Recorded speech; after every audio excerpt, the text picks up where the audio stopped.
нашето производство. Platinum Steam. Това е фабриката ни. Тук се слагат корпусите. В тях се подреждат всички компоненти.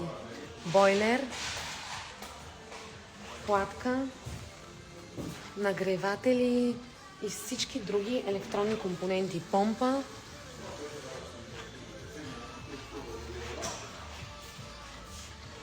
Тук вече започва окабеляване на нашата машина.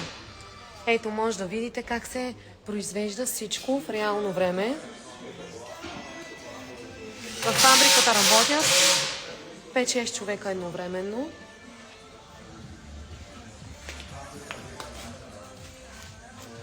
Сглобяваме по 60-80 до 100 машини на ден е капацитета. Там започва сглабянето на станции. И последната и най-важна станция е тестването на машината, за да идва най-доброто качество при клиентите ни. Най-добрите машини за всеки бизнес. Platinum Steam. След като са готови, се опаковат в кашони и се подреждат на палета. И така, после се добавят всички маркучи.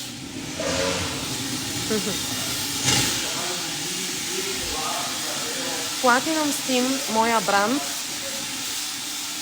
създадох го преди 10 години. Сменихме няколко фабрики, докато се разширим, за да имаме капацитета да обслужваме всички държави, в които е бизнеса ми. България, Гърция, Англия, Кипър, навсякъде изнасям.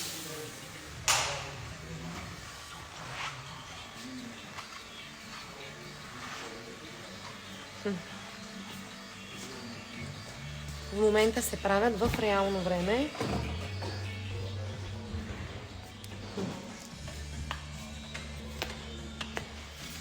За късмет една тениска Platinum Steam. Кой знае за какво се използва машината? Пара, 180 градуса, 8 бара налягане. Това е моето дете, така да се каже, бизнеса ми. Всичко се произвежда ръчно, всичко се тества.